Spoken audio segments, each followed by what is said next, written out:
Hello everyone. सो क्या हाल चाल है भाई?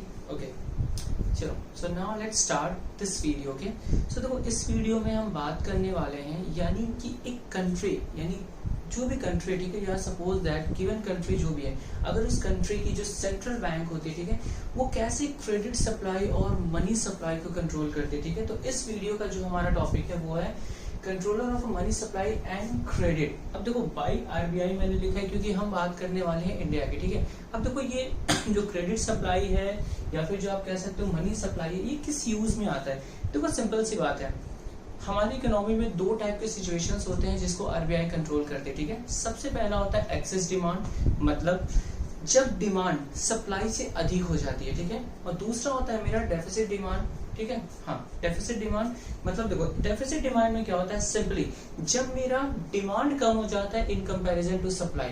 अब देखो ये डिमांड सप्लाई किसी भी चीज में हो सकती है। ठीक है, हम किसी कमोडिटी में बात कर सकते हैं या इक्विलिब्रियम फॉर्म करने के लिए बात कर सकते हैं, लेकिन हम सिंपली बात करने वाले हैं मनी यानी करेंसी के फॉर्म में।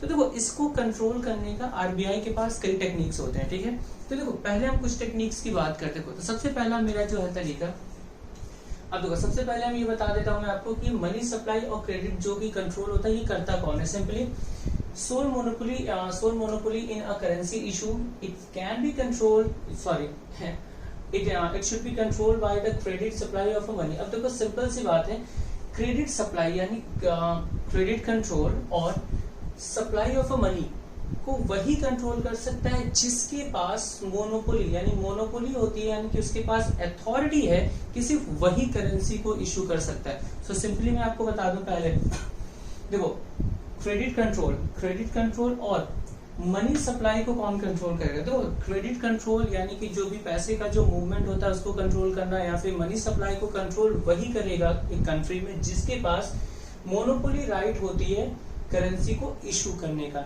And we know that in our India जो कि सेंट्रल बैंक आरबीआई, सिर्फ आरबीआई के पास ही ये राइट्स हैं कि वो किसी भी टाइप की करेंसी को इशू कर सकता है एक्सेप्ट कॉइन को और ₹1 के नोट को। So RBI use the following methods two of a credit control. देखो सो आरबीआई कई डिफरेंट मेथड्स यूज करता है जो कि डेफिसिट डिमांड और एक्सेस डिमांड को कंट्रोल करने के लिए, जिसको आप इन्फ्लेशन और डिफ्लेशन भी कह सकते हो। सो देखो सबसे पहला मेरा आता है रेपो रेट। देखो रेपो रेट को आप कह सकते हो रीपरचेज भी कह सकते हो। देखो रेपो रेट का मतलब क्या होता है? देखो रेपो रेट मतलब सिंपली ये रेट ऑफ इंटरेस्ट होता है, ठीक है, जो कि आरबीआई चार्ज करती है कमर्शियल बैंक से। कब? जब सेंट्रल बैंक कमर्शियल बैंक को शॉर्ट टर्म पीरियड्स के लिए लोन देती है। ठीक है, यानी अगर 1 साल से कम पीरियड के लिए अगर सेंट्रल बैंक कमर्शियल बैंक को लोन देगी तो उस लोन पे जो इंटरेस्ट चार्ज होता है उसको हम कहते हैं रेपो रेट या फिर रीपरचेज रेट। और एक दूसरा सिचुएशन होता है सिंपली, देखो आपको भी पता है जो फंड हम राइज करते हैं मोस्टली दो पर्पस के लिए या फिर दो टाइप का होता है, एक होता है शॉर्ट टर्म और दूसरा होता है लॉन्ग टर्म। सो देखो सिंपली जब शॉर्ट टर्म के लिए सेंट्रल बैंक कमर्शियल बैंक को अगर लोन देती है, ठीक है, छोटे समय के लिए अगर देगी तो उसको हम बोलेंगे रेपो रेट। और अगर मान लीजिए लॉन्ग टर्म पीरियड के लिए अगर सेंट्रल बैंक कमर्शियल बैंक को लोन देता है, ठीक है, और उस लोन पे what ever the rate of interest charge by the central bank, उस रेट को हम कहते हैं, चाहे तो आप डिस्काउंट रेट कह सकते हो या फिर बैंक रेट कह सकते हो। ठीक है, देखो फिर से मैं आपको देखो ये सिंपल सा दो कॉन्सेप्ट है। ठीक है, तो देखो है तो कई कॉन्सेप्ट। अब देखो सिंपल सी बात है, अब डिफ्लेशन और इन्फ्लेशन यानी कि चाहे तो एक्सेस डिमांड या डेफिसिट डिमांड हो, ठीक है, जो भी सिचुएशन हो, उन दोनों को कंट्रोल करने के लिए इन दोनों रेट का सिमिलर वे में यूज किया जाता है। ठीक है, तो पहले आप ये चीज नोट कर लो, यानी आप एक डेफिनेशन लिख सकते हो। फिर हम बात करते हैं कि डिफ्लेशन और इन्फ्लेशन यानी कि एक्सेस डिमांड और डेफिसिट डिमांड को इन दोनों रेट से कैसे कंट्रोल किया जाएगा। ठीक है,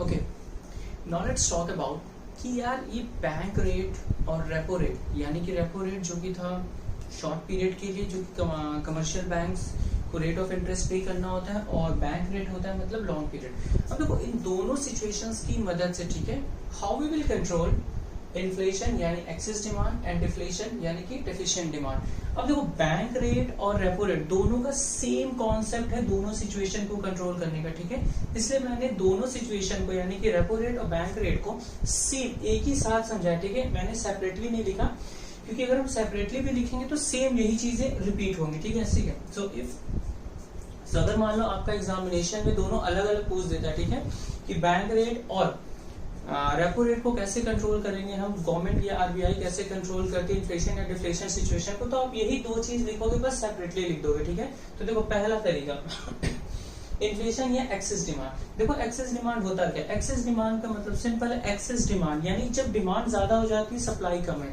इसका मतलब क्या है कि पब्लिक के पास ज्यादा करेंसी है या ज्यादा मनी है किसी भी कमोडिटी को या फिर इकोनॉमी में गुड्स एंड सर्विसेज को खरीदने के लिए, ठीक है। एंड इन कंपैरिजन टू, यानी कि जो गुड्स एंड सर्विसेज है वो हमारी इकोनॉमी में कम है, बिकॉज वी नो दैट कि हमारे पास लिमिटेड रिसोर्सेज होते हैं, ठीक है। तो देखो सिंपल सी बात है, हम इन्फ्लेशन या एक्सेस डिमांड को कैसे कंट्रोल करें, हमें हम आरबीआई कैसे कंट्रोल करती है। सबसे पहला rising the repo rate and the bank rate. देखो आरबीआई क्या करेगी, पहले रेपो रेट और बैंक रेट को चाहे सिंपल सी बात है इंक्रीज कर देगी। अब इंक्रीज करने से क्या होगा, it makes the borrowing costly. अब ये क्या करेगा, जो उधार लेने की जो सिस्टम है, ठीक है, इसको महंगा करेगा। कैसे, देखो जो भी सेंट्रल बैंक रेट डिसाइड करेगी उसी के अकॉर्डिंग कमर्शियल बैंक जो होती है वो पब्लिक से डील करती है, ठीक है। यानी अगर आरबीआई ने रेट ऑफ इंटरेस्ट इंक्रीज किया तो सिंपल सी बात है कमर्शियल बैंक को भी रेट ऑफ इंटरेस्ट इंक्रीज करना पड़ेगा, जो कि कमर्शियल बैंक कंज्यूमर्स यानी कस्टमर से प्रीफर करती है, ठीक है। तो सिंपल सी बात है, अगर रेपो रेट या बैंक रेट को आरबीआई बढ़ा देती है तो इसका मतलब क्या है कि it makes the borrowing costly. ये बोरोइंग बात कर रहा है कमर्शियल बैंक के पॉइंट ऑफ व्यू से, ठीक है। यहाँ जो बोरोइंग बात किया है ये कमर्शियल बैंक के लिए बात किया है, ठीक है। यहाँ जो बात कर रहा है कमर्शियल बैंक, मतलब जो कमर्शियल बैंक बोरो करेगी सेंट्रल बैंक से वो पैसा कॉस्टली हो जाएगा। कैसे, क्योंकि भैया सिंपल सी बात है, अगर बैंक रेट या रेपो रेट को आरबीआई इंक्रीज कर देती है तो जो कमर्शियल बैंक बोरो करेगी मनी, ठीक है, सेंट्रल बैंक से, वो उस पे उसको ज्यादा रेट ऑफ इंटरेस्ट पे करना पड़ेगा। अब देखो सिंपल सी बात है, अब मान लीजिए अगर हमें कोई चीज महंगा पड़ता है तो वो पैसा जो हमने ज्यादा पैसा पे किया है वो हम अपने जो नेक्स्ट पार्टी है उससे रिकवर करेंगे, ठीक है। तो सिंपल सी बात है, अगर कमर्शियल बैंक को महंगा पड़ेगा तब इसका जो भुगतान है या इसकी जो भरपाई है वो भरेगा कौन, कंज्यूमर, ठीक है, जो कि बैंक से लोन लेगा। सो बैंक और also force to raise their lending rate. अब देखो इससे क्या होता है भैया, अब जब बैंक को कमर्शियल बैंक को जब लेंडिंग यानी कि जो लोन ले रही है आरबीआई से महंगा पड़ेगा तो बैंक क्या करेगी, जो लेंडिंग रेट है मतलब कि जो बोरो करने का या जो लोन देने का जो रेट है उसको बैंक इंक्रीज कर देगी। Demand for credit reduces. अब देखो इससे क्या होगा, डिमांड फॉर क्रेडिट, देखो ये डिमांड बात की जा रही है कंज्यूमर के पॉइंट ऑफ व्यू से, मतलब कस्टमर के पॉइंट ऑफ व्यू से बात किया जा रहा है, ठीक है। अब देखो सिंपल सी बात है, अगर बैंक ने अपना रेट ऑफ इंटरेस्ट इंक्रीज कर दिया तो इनडायरेक्टली क्या होगा, कंज्यूमर को भी वो चीज रेट ऑफ इंटरेस्ट ज्यादा पे करना पड़ेगा। पे करेगा कंज्यूमर कब, अगर वो बैंक से लोन लेता है। तो सिंपल सी बात है, अगर रेट ऑफ इंटरेस्ट ज्यादा हुआ तो फिर सिंपल सी बात है जो क्रेडिट है यानी उधार लेने का जो सिस्टम है वो ऑटोमेटिक जो है वो रिड्यूस हो जाएगा। यानी कंज्यूमर अब कम डिमांड करेगा लोन की या फिर पैसों की, क्योंकि कंज्यूमर को पता है कि भैया अब हमको रेट ऑफ इंटरेस्ट ज्यादा पे करना पड़ेगा। So less money goes in an economy. अब सिंपल सी बात है भैया, जब आप डिमांड ही अब कम हो जाएगा यानी कि पैसे का मूवमेंट कम हो जाएगा तो ऑटोमेटिक सी बात है हमारे इकोनॉमी में मनी कम हो जाएगी, जिस वजह से क्या होगा, परचेजिंग पावर क्या होगा, रिड्यूस होगा। यानी कि कंज्यूमर जो ऑटोमेटिक कम खरीदने लगेगा, और जब कम खरीदेगा तो ऑटोमेटिकली क्या होगा, inflation will be in the control, ठीक है। तो इन्फ्लेशन क्या होगा, कंट्रोल में आ जाएगा। तो ये था मेरा इन्फ्लेशन या एक्सेस डिमांड को कंट्रोल करने का, जो कि आरबीआई करती है with the help of repo rate and bank rate. अब देखो दूसरा है मेरा डेफिसिट डिमांड या डिफ्लेशन। अब देखो डेफिसिट डिमांड का मतलब होता है या डेफिसिट डिमांड या फिर डिफ्लेशन, सॉरी, हाँ ठीक है। अब देखो इसमें क्या होगा, इसमें क्या होता है, डिमांड कम हो जाती है, यानी कि सिंपल सी बात है डिमांड कम है, अब उनको उसको इंक्रीज करना है, ठीक है। या फिर डेफिशिएंट डिमांड यानी कि डिमांड कम हो गई है in comparison to the supply. अब इसके लिए देखो आरबीआई क्या करेगी, सबसे पहला रेपो रेट और बैंक रेट को रिड्यूस कर देगी, यानी जो rate of interest RBI charge करती है कमर्शियल बैंक से, ठीक है, उसको कम कर देगी। जब उसको कम करेगी तो इससे क्या होगा, कमर्शियल बैंक को पैसा ही पैसा दिखेगा, क्योंकि सिंपल सी बात है जब कमर्शियल बैंक को रेट ऑफ इंटरेस्ट कम पे करना पड़ेगा, उठाओ लोन जितना उठा सकते हो। तो सिंपल सी बात है repo rate and bank rate reduces, it decreases the rate of interest borrowing, यानी जो बोरो करती है कमर्शियल बैंक, ठीक है, उसका रेट ऑफ इंटरेस्ट कम हो जाएगा। अब इससे क्या होगा, bank also reduces their lending rate.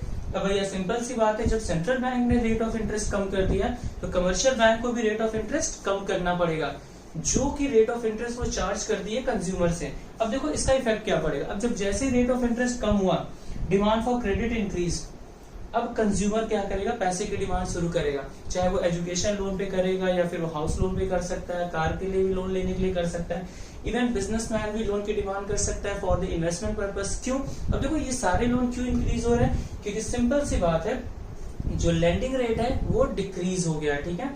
अब ये जैसे ही रिड्यूस होगा, ठीक है, तो ऑटोमेटिक क्या होगा, डिमांड बढ़ जाएगा।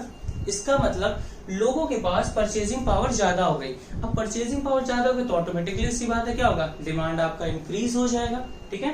तो ये सिचुएशन होता है डिफ्लेशन या फिर डेफिसिट डिमांड को कंट्रोल करने का, जो कि आरबीआई कंट्रोल करती है, ठीक है।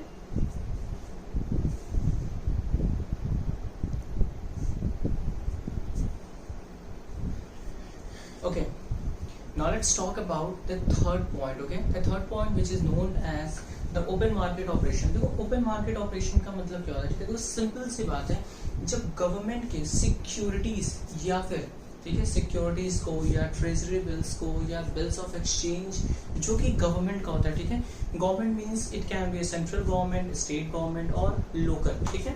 तो देखो जब गवर्नमेंट की सिक्योरिटीज को ओपन मार्केट में, ओपन मार्केट का मतलब होता है सिंपली इन अ मार्केट, ठीक है, जब सेंट्रल बैंक पब्लिक या फिर कमर्शियल बैंक्स को सेल करती है या परचेज करती है, ठीक है। एंड वी नो अगर सेंट्रल बैंक कोई चीज ऑफर करेगी तो सिंपल सी बात है, चाहे वो पब्लिक हो या कमर्शियल बैंक हो, कभी भी उसे रिफ्यूज या फिर रिजेक्ट नहीं कर सकती, ठीक है।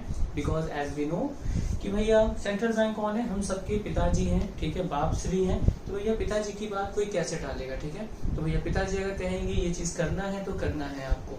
तो सिंपल सी बात है, ओपन मार्केट ऑपरेशन क्या होता है, purchasing and selling of a government securities और the treasury bills in the open market to the public and commercial bank by the central bank, ठीक है। अगर आप इन चारों को जोड़ोगे तो सिंपल से एक मीनिंग बन जाए क्या, यानी purchasing and selling of a government securities in an open market to the public and the commercial banks by the central bank. अब देखो अब ओपन मार्केट की मदद से इन्फ्लेशन और डिफ्लेशन को कैसे कंट्रोल किया जाएगा, simple, if there will be inflation, in inflation क्या होगा, गवर्नमेंट सिक्योरिटीज आर सोल्ड, ठीक है, गवर्नमेंट सिक्योरिटीज को सोल्ड किया जाएगा by the central bank to the public and the commercial banks. अब देखो सोल्ड करने से क्या होगा, सोल्ड का मतलब होता है बेचना, यानी अगर सेंट्रल बैंक, ठीक है, कुछ भी अगर कमर्शियल बैंक या पब्लिक को ऑफर करती है तो सिंपल से भैया बात है, हर कोई बंदा इंटरेस्टेड होगा खरीदने में, या फिर इवन कमर्शियल बैंक्स को तो खरीदना ही पड़ेगा, भैया पिताजी का ऑर्डर है। तो सिंपल सी बात है, अगर आप कोई चीज खरीदते हो तो इससे क्या होगा, देयर विल बी आउटफ्लो, यानी कि पैसे की कमी होगी आपके पास।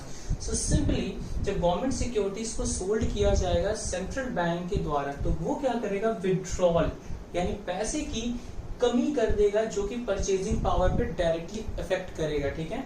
नेक्स्ट, अब इससे क्या होगा, यानी कि जो सेंट्रल बैंक ने, यानी कि जो पैसा विड्रॉल कर लिया किसी चीज को ऑफर करके आपने खरीदा या फिर कंज्यूमर्स ने खरीदा, इससे क्या होगा, क्रेडिट विल रिड्यूस, लोगों के पास कम पैसा होगा, ठीक है, लोगों के पास कम पैसा हो जाएगा and the less money will flow in the economy. अब देखो जब लोगों के पास कम पैसा होगा या फिर कमर्शियल बैंक्स के पास अब कम पैसा है, क्योंकि जो पैसा था उस पैसे से गवर्नमेंट सिक्योरिटीज या गवर्नमेंट बॉन्ड्स या फिर बिल्स ऑफ एक्सचेंज और you can say that the treasury bills को परचेज किया गया, ठीक है।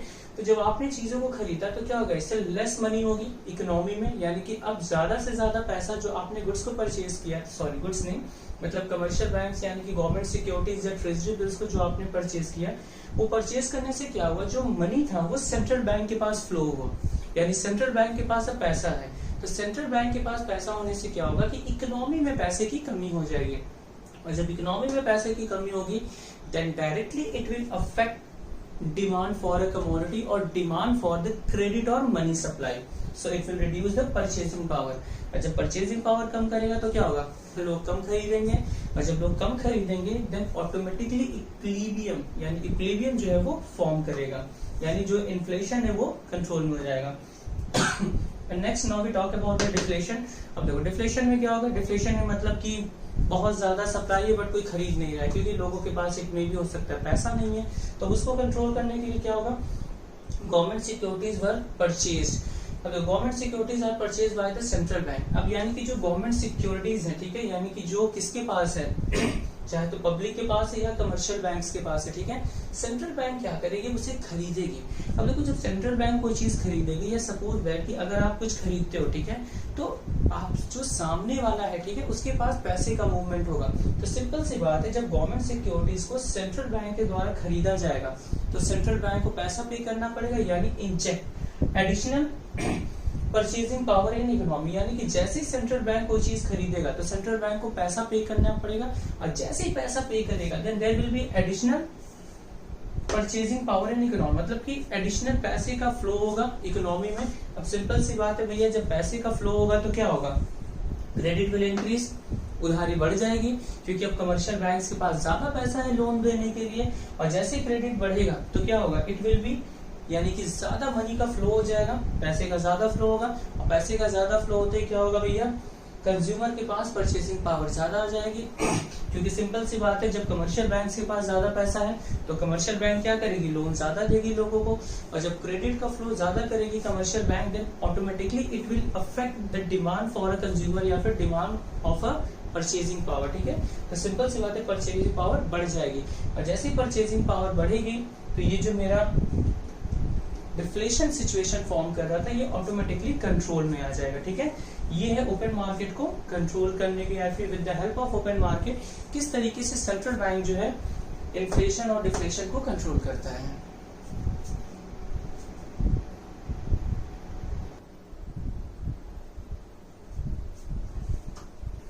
Okay, now let's talk about the fourth point. Okay, fourth point मेरा सिंपल से क्या है, लीगल रिजर्व रिक्वायरमेंट। अब देखो लीगल रिजर्व रिक्वायरमेंट का मतलब क्या होता है, देखो simply commercial banks are obligated to maintain the reserve. देखो कमर्शियल बैंक के पास कुछ रिस्पॉन्सिबिलिटी या कुछ जिम्मेदारी होती है कि कुछ रिजर्व्स उनको अपने पास मेंटेन करके रखना होता है, ठीक है। और ये जो रिजर्व्स होते हैं वो मोस्टली दो टाइप के होते हैं। पहला कैश रिजर्व रेशियो, यानी CRR। देखो कैश रिजर्व रेशियो क्या होता है, कैश रिजर्व रेशियो एक रेशियो होता है, या सिंपल कह सकते हो ये परसेंटेज ऑफ अमाउंट होता है जो कि कमर्शियल बैंक, मतलब कमर्शियल बैंक खुद के, मतलब जो कमर्शियल बैंक के पास net demand and the time liability होती है, ठीक है। टाइम लायबिलिटी का मतलब है जो लॉन्ग टर्म पीरियड्स की बात कर रहे हैं, ठीक है। तो कमर्शियल बैंक के पास जो नेट टाइम मतलब कि net demand and the time liability जो भी कमर्शियल बैंक्स के पास होती है, उसका फिक्स परसेंटेज ऑफ अमाउंट जो होता है वो सेंट्रल बैंक के पास एज अ रिजर्व रखना पड़ता है, ठीक है। इतना पैसा रिजर्व रखने के बाद ही जो अमाउंट बचता है उस अमाउंट को कमर्शियल बैंक जो है वो यूज कर सकती है एज अ लेंडिंग पर्पस के लिए। दूसरा है मेरा स्टेटरी लिक्विडिटी रेशियो यानी SLR। तो ये भी सेम होता है, बस इसमें डिफरेंस क्या है इन दोनों में कि भैया CRR जो होता है वो यानी कि जो परसेंटेज ऑफ अमाउंट है किस चीज का, नेट डिमांड का और टाइम लायबिलिटी का, वो सेंट्रल बैंक को देती है, यानी कि सेंट्रल बैंक के पास रख देती है कमर्शियल बैंक। और स्टेटरी लिक्विडिटी रेशियो में क्या होता है कि वही सेम यानी कि जो भी percentage of amount RBI decide करती है किसका, नेट डिमांड और टाइम लायबिलिटी का, ठीक है। जो भी परसेंटेज ऑफ अमाउंट आएगा वो कमर्शियल बैंक खुद के पास रखती है एज अ सिक्योरिटी के तौर पे कि अगर अननेसेसरी या फिर अगर सडनली, ठीक है, if there will be a requirement of a money, तो उस मनी का यूज कर सकती है कमर्शियल बैंक्स, मतलब पैसा देने के लिए जो कि कंज्यूमर्स के फेवर में होगा, ठीक है। तो देखो सिंपल सी बात है, कैश रिजर्व रेशियो क्या होता है CRR, जो कि सेंट्रल बैंक के पास रखती है कुछ परसेंट ऑफ अमाउंट किसका, net demand and time liability का, ठीक है। और स्टेटरी लिक्विडिटी रेशियो का में क्या होगा, यानी वही सेम, यानी कि सेम तरीका, बस ये क्या होता है कि इसमें जो अमाउंट होगा यानी कि जो द परसेंटेज ऑफ अमाउंट होगा किसका, net demand and time liability का, वो कमर्शियल बैंक खुद के पास रखती है, ठीक है।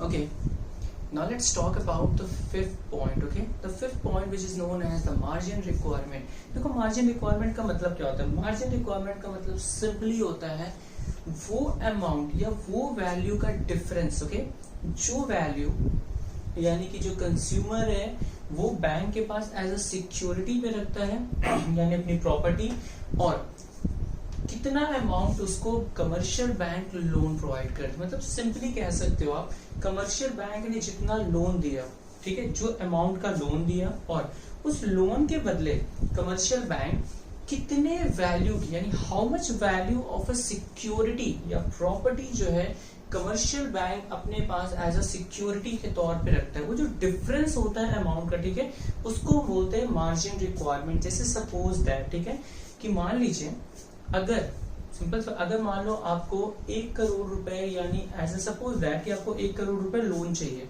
ठीक है, और अगर कमर्शियल बैंक कहती है कि भैया हम 20%, ठीक है, 20% मार्जिन रिक्वायरमेंट है, यानी सिंपल सी बात है अगर आपको 1 करोड़ रुपए चाहिए, ठीक है, तो सिंपल सी बात है आपको 1 करोड़ यानी कि तो 1 लाख का जो 20% का डिफरेंस होगा, ठीक है, उतना आपको कम, यानी सिंपल सी बात है अगर आप 1 करोड़ की सिक्योरिटी रखते हो तो कमर्शियल बैंक आपको सिर्फ 80 लाख रुपए ही लोन देगा।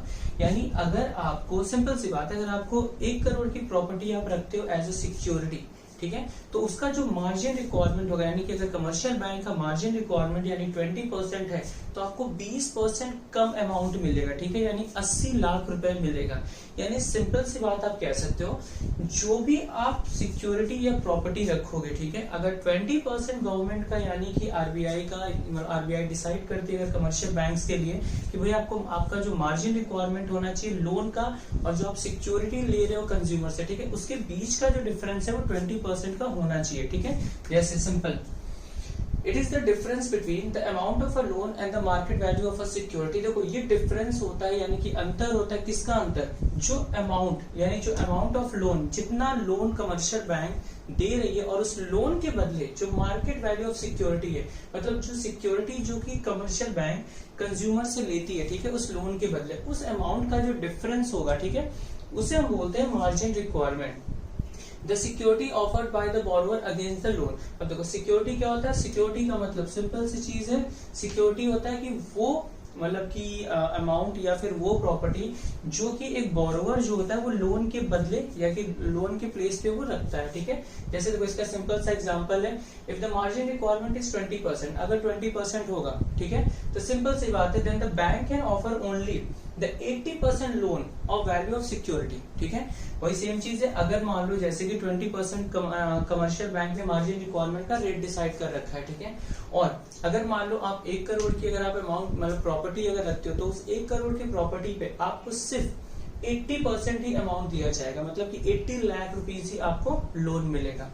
अब देखो सिंपल सी बात है, इसके पहले हमने चौथा पॉइंट जो पढ़ा था CRR SLR, ठीक है, यानी कि जो कि सेंट्रल बैंक जो रेट एक फिक्स डिसाइड करता है जितना अमाउंट, यानी किसका नेट डिमांड और फिर नेट उसका टाइम लायबिलिटी का जो अमाउंट होता है, ठीक है, उस पे CRR था, यानी कि जो कि सेंट्रल बैंक के पास रखना होता है, और SLR का मतलब होता है वो रेट अमाउंट जो कि नेट टाइम और नेट टाइम लायबिलिटी का जो होता है, ठीक है, उसका यानी वो अमाउंट, यानी कि उस पे जो अमाउंट आपका आएगा परसेंटेज ऑफ अमाउंट वो कि कमर्शियल बैंक खुद के पास रख रहा था, और मार्जिन रिक्वायरमेंट। देखो इन तीनों के तरीके से यानी CRR SLR और मार्जिन रिक्वायरमेंट, ठीक है, इन तीनों का सेम कॉन्सेप्ट होता है इन्फ्लेशन यानी कि एक्सेस डिमांड और फिर डिफ्लेशन को कंट्रोल करने का, ठीक है। तो इसलिए मैंने क्या किया, पहले आपको SLR फिर CRR और फिर मार्जिन रिक्वायरमेंट तीनों समझाया और फिर तीनों को एक साथ करके एक्सेस डिमांड और डेफिसिट यानी कि डिफ्लेशन को हम समझाएं, ठीक है, क्योंकि देखो दोनों को अगर आप तीनों को अलग अलग समझाओ तो यही सेम कॉन्सेप्ट लिखना होगा।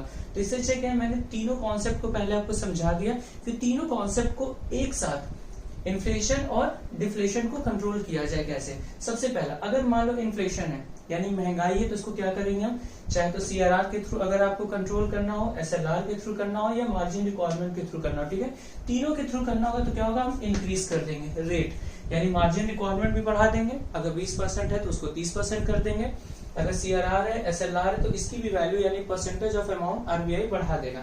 अब इसको देखो इंक्रीज करने से क्या होगा, सिंपल सी बात है, अगर ये इंक्रीज कर दिया जाए तो सेंट्रल बैंक क्या करेगा, विड्रॉल कर लेगा, यानी कि पैसा जो है वो एक तरह से मार्केट में कम हो जाएगा, यानी इकोनॉमी में पैसा कम हो जाएगा, फ्लो पैसा कम होने से क्या होगा, सिंपल सी बात है, परचेजिंग पावर पे इसका डायरेक्ट इफेक्ट पड़ेगा, मतलब it will reduce the credit, यानी उधारी को ये कम कर देगा, और जैसे ही उधारी को कम करेगा तो क्या होगा, मनी सप्लाई कम हो जाएगी। ठीक है, क्योंकि सिंपल सी बात है, अब सीआरआर बढ़ गया, एसएलआर बढ़ गया, मार्जिन रिक्वायरमेंट भी बढ़ गया, तो अब क्या होगा, कमर्शियल बैंक को इन दोनों की मदद से सीआरआर और एसएलआर में क्या होगा, अपने पास यानी कि जो सिक्योरिटी है यानी जो ऑब्लिगेशंस थे, रिस्पॉन्सिबिलिटी वो ज्यादा रखना पड़ेगा। यहाँ पे एसएलआर में क्या होगा, कमर्शियल बैंक अपने पास ज्यादा अमाउंट रखेगा, और सीआरआर में क्या होगा, आरबीआई को उससे ज्यादा देना पड़ेगा, ठीक है। और मार्जिन रिक्वायरमेंट में क्या होगा, भैया अब तुमको लोन कम देना पड़ जाएगा, सिक्योरिटी तो तुम उतना ही लोगे, लेकिन उस सिक्योरिटी के बदले आपको लोन कम देना पड़ेगा। And finally then it will reduce the purchasing power, फिर ये क्या करेगा, लोगों की परचेजिंग पावर को कम कर देगा, और जैसे ही परचेजिंग पावर कम होगी देन ऑटोमेटिकली क्या होगा, ये जो एक्सेस डिमांड है या जो इन्फ्लेशन है ये ऑटोमेटिक क्या होगा, कंट्रोल में आ जाएगा, ठीक है। And the next one is deflation. अब डिफ्लेशन में क्या होगा, सीआरआर, एसएलआर और मार्जिन रिक्वायरमेंट, इन तीनों में से किसी भी अगर आपको जिस भी फॉर्म में अगर आपको समझाना है, सीआरआर, एसएलआर या मार्जिन रिक्वायरमेंट हो, आप उसको रिड्यूस कर दोगे। अब देखो सिंपल सी बात है, सीआरआर अगर रिड्यूस हुआ तो क्या होगा, सेंट्रल बैंक के पास अब हमें कम पैसा रखना पड़ेगा, हमें का मतलब कमर्शियल बैंक को कम रखना पड़ेगा। एसएलआर खुद के पास भी कम कमर्शियल बैंक पैसा रख करके ज्यादा से ज्यादा एज अ लोन प्रीफर कर सकता है। और मार्जिन रिक्वायरमेंट में क्या होगा, यानी अब अगर 1 लाख का मतलब सॉरी अगर अब 1 लाख या 1 करोड़ की अगर प्रॉपर्टी है तो उसमें आपको ज्यादा से ज्यादा लोन मिल जाएगा, मतलब अब 90 लाख का भी लोन मिल सकता है, 95 का भी मिल सकता है। क्यों, क्योंकि मेरा मार्जिन रिक्वायरमेंट का यानी कि जो डिफरेंस था वैल्यू या अमाउंट को वो कम हो गया। कम होने से क्या होगा, सेंट्रल बैंक इंजेक्ट यानी इनडायरेक्टली सेंट्रल बैंक क्या करेगा, एक तरह से मनी का फ्लो कर देगा। अब मनी का फ्लो करने से क्या होगा, मतलब परचेजिंग पावर बढ़ जाएगी, और जैसे ही परचेजिंग पावर बढ़ेगी तो क्या होगा, मनी सप्लाई बढ़ेगा, एंड इनडायरेक्टली मनी सप्लाई जैसे ही बढ़ा परचेजिंग पावर ऑटोमेटिकली इंक्रीज हो जाएगा, और क्या होगा, कंज्यूमर्स ज्यादा से ज्यादा चीजों को कंज्यूम करने लगेगा या फिर मनी की सप्लाई बढ़ जाएगी। और जैसे मनी की सप्लाई बढ़ेगी या कंजम्पशन बढ़ेगा देन ऑटोमेटिकली ये जो डिफ्लेशन है ये क्या होगा, ऊपर की तरफ मूव करेगा, मतलब simply it will equal to the equilibrium point. देखो ये कुछ पॉइंट्स था जिससे सेंट्रल बैंक जो होती है वो क्रेडिट कंट्रोल या मनी को कंट्रोल करती है, सप्लाई को, ठीक है। तो फिलहाल इन दिस वीडियो इतना ही, take care, be safe, okay.